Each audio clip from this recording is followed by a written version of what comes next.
নামটা হলো আন্তর্জাতিক বাণিজ্য মেলা, তিনটা শব্দ। কারো কারো পছন্দ আন্তর্জাতিকের দিকে, খেয়াল ওদিকে, কারো কারো মনোযোগ বাণিজ্যের দিকে, আর কারো খেয়াল মেলার দিকে। আমি মেলার দিকে।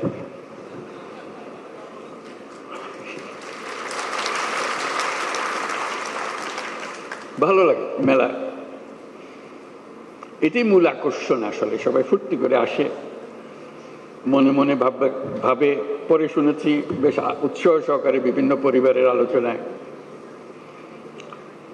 বছরের কতগুলো জিনিস তারা বাণিজ্য মেলায় কিনবে বলে রেখে দেয়। আমার কিছু অবাক লাগে, সারা বছরের পরিকল্পনা বাণিজ্য মেলায় কিনবে গেল। তার একটা আকর্ষণ আছে বাণিজ্য মেলার, এবং তার মধ্যে যত না বাণিজ্যের বিষয়, মেলাটা তাদের মজা বেশি দেখার জন্য, ফুর্তি করার জন্য।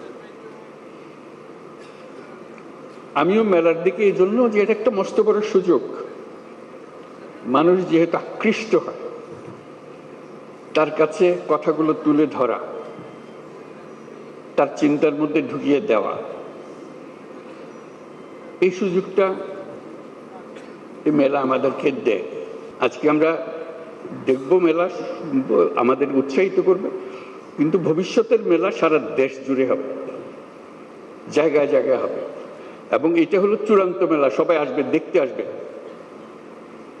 বুঝতে আসবে, শিখতে আসবে, বিনিয়োগ করতে আসবে। এখানে যারা দেখতে আসবে তাদের অর্ধেকাংশ হলো যারা বিনিয়োগ করতে চায়, সঙ্গী খুঁজতেছে, কোন ব্যবসাটা সে ধরবে, কোন ব্যবসাটাকে নিয়ে সে এগিয়ে যাবে। বুদ্ধিটা তো বিরাট সম্পদ, টাকার চাইতে অনেক বড় জিনিস। টাকা তো বুদ্ধির পিছে পিছে দৌড়বে। আমরা এখন বলছি টাকা নেই, টাকা নেই। টাকা নেই তো বিষয় না, বুদ্ধি নেই, বুদ্ধি নেই বলতে পারে। কেন বুদ্ধি থাকবে না আমাদের?